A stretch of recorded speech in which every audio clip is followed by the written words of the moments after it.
안녕하세요, 알파카입니다. 오늘 저희가 좀 특별한 곳에 나와 있는데 지금 우리나라에서 유네스코 문화유산으로 지정된 궁궐 딱 한 군데가 있어요. 바로 창덕궁입니다. 임진왜란 때 한번 불탔지만 광해군 때 바로 공사를 해서 준공을 했기 때문에 경복궁이 재건되기 전까지는 가장 조선의 메인궁으로 활약했던 그런 궁이기 때문에 사실 역사가 굉장히 오래된 궁궐 중에 하나입니다. 이쪽 근처에 요즘 굉장히 대한민국에서 핫하다는 거리가 있어서 여기에 왔습니다. 서순례길 같은 경우는 여기서부터 종로 3가역 쪽까지 내려가는 거리인데 이 근처에 가장 핫했던 상권 중에 하나가 있어요. 어딘지 아시나요? 익선동이죠. 2017년, 18년, 19년, 20년 지나가면서 굉장히 전성기를 많이 맞이했던 상권인데요. 여기가 젠트리피케이션 때문에 옛날만 못하다는 얘기가 있어요. 그 익선동 다음이 어디냐? 이런 걸 가지고 사실 이런저런 이야기를 많이 했었는데 바로 그 다음에 영향을 받은 곳 중에 하나가 바로 이 서순례길입니다. 그래서 이미 2년 전부터 어느 정도 상권이 형성이 됐고 또 최근에 나 혼자 산다에서 전현무 씨가 트민남이라고 해서 트렌드에 민감한 남자, 네, 실제로 별로 트렌디하지 않은 촬영한 것도 있었고 한방 해보고 싶어가지고 오늘 이 자리에 왔습니다. 서순례길 자체가 작은 카페나 음식점들 이런 것들이 많이 형성은 돼 있긴 한데 실제로 거래가 많이 되거나 투자가 많이 되거나 아직 이런 길은 아니에요. 그래서 요즘에 이제 이런 계기로 더 뜨기 시작하면서 투자 메리트가 있을 수 있을 것 같거든요. 아직까지는 호가가 반영되지 않았던 그런 지역이기 때문에 답사를 해보면서 느껴보면 좋을 것 같습니다. 네, 여기 서순례길 같은 경우 조선시대 왕을 모시고 있는 종묘공원 바로 마주하고 있는 돌담길하고 같이 연결되어 있는 상권이거든요. 그러다 보니까 여기 딱 분위기 자체가 너무 고즈넉하죠. 와. 옆에 매미 소리 들려 고즈넉하지. 그 다음에 이쪽 앞에 돌담길을 바라보는 이런 카페들 이런 것들이 많다 보니까 사실 안 좋아할 수가 없겠네. 익선동 같은 경우는 뭔가 미로 속에서 우리가 갇혀져 가지고 형성되어 있는데 여기 같은 경우는 앞에 뷰가 서울의 역사와 그 다음에 또 현재가 함께하는 그런 점 때문에 오히려 재미가 있는 거리가 아닌가라고 생각이 듭니다. 실제로 여기 한옥들이 되게 독특한 점이 있는데 여기 한옥들 자체가 약간 길도 좁고 그 다음 땅도 작다 보니까 처마가 짧아요. 그리고 다 복층형으로 많이 형성이 돼 있어요. 그리고 이게 자체가 바로 옆에가 묘에 가까운 데다 보니까 실제로 조선시대 때 뭐 엄청 번화가 했던 그런 지역들이 아니에요. 어떻게 보면 왕들이나 아니면 이런 지역에 있는 사람들을 서포트해줬던 그렇게 뭐 고위층들이 사는 지역들이 아니다 보니까 뭐 으리으리한 저택들이 모여있거나 이런 지역들이 아니고 땅이 다 조그맣게 쪼개져 있는 그런 지역이다 보니까 이렇게 아기자기하게 상권이 형성되지 않는다는 생각이 드네요. 이쪽 지역 자체가 원래 종로 3가에 금은방, 금속 관련된 거에 대해서 굉장히 특화되어 있는 지역인데 아직도 금 관련된 상가들도 많이 있고 또 그것도 약간 더 분위기가 되게 잘 어울려지고 그리고 지금 평일 낮이거든요.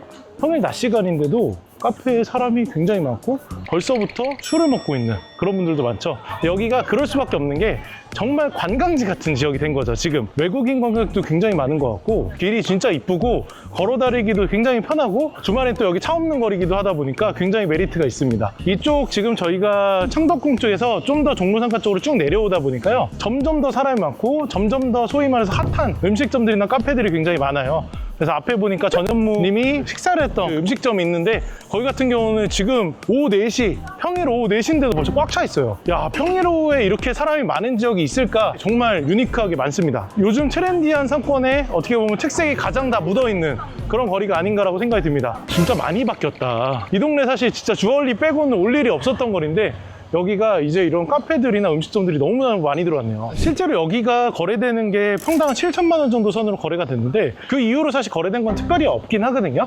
근데 7천만 원이면 사실 싸진 않아요. 왜냐하면 익선동 같은 경우도 지금 뭐 8천, 9천 뭐 이렇게 형성이 되어 있는데 사실 익선동에 비해서 여기가 평당가 월등하게 올라가거나 이럴 만한 지역은 아니거든요. 왜냐하면 여기도 건축행위가 어렵고 이렇게 2층짜리 건물이다 보니까 수익률이 나오는데 한정적이에요. 그리고 트렌드에 민감하기 때문에 또 언제 상권에 빠질지 모르다 보니까 그런 점 때문에 좀 어려움이 있는데 여기가 제일 장점이라고 하면 덩어리가 작은 건물들이 많더라고요.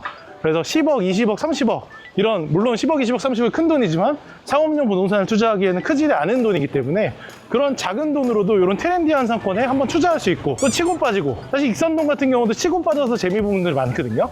그래서 그런 점으로 한번 들어오기에는 되게 좋은 상권이라는 생각이 들고 이쪽 지역의 카드 매출 이런 것들을 조사를 해보니까 불과 2년 전에 비해서 1.5배 이상 늘었더라고요.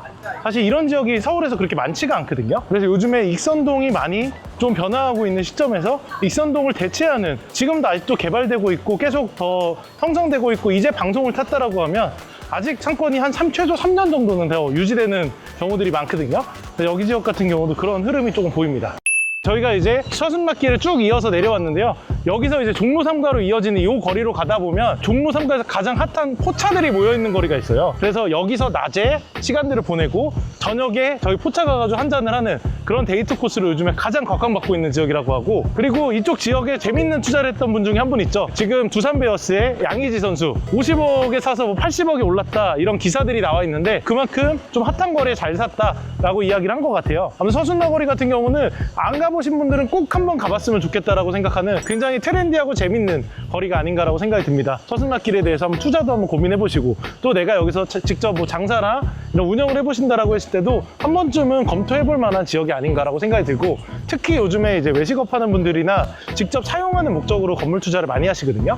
근데 이쪽 지역 자체가 규모가 작아요. 덩어리도 작고 건물가도 높지 않다 보니까 한 번쯤 들어가서 투자해보시는 것도 한번 재미가 되지 않을까라고 생각이 들고, 익선동에 이어서 여기 과연 서순락길은 어느 정도까지 발전할지 지켜보시면 좋을 것 같습니다. 저희가 지금 5시에 식사하러 왔거든요. 5시에 벌써 웨이팅 4팀에 시간이 75분이네요. 네, 저희가 저녁을 먹고 지금 어느덧 7시가 다 돼가지고 이쪽 종로 3가 포차거리 쪽으로 나왔는데요. 이제 이리로 내려가면 송해거리라고 하는 그 종로 3가 먹자골목 있고요. 거기서 이제 익선동 쪽으로 올라오다 보면 갈매기살 골목 들어가기 딱 직전에 포차가 바로 이렇게 깔리는 거리입니다. 근데 요즘에 이 포차거리에서 이야기를 들어보니까 헌팅의 메카라고 하더라고요. 또 그만큼 또 젊은 친구들이 많이 와가지고 여기서 먹고 즐긴다고 하는데, 그런 분위기들도 여러분들이 한번 같이 느껴보면 좋을 것 같다는 생각이 듭니다. 특히 서순락길도 여러분들 같이 보셨는데 꼭 한번 서순락길에서 오후 시간을 보내고 저녁에는 여기서 한번 시간을 보내시면 좋을 것 같습니다. 안녕.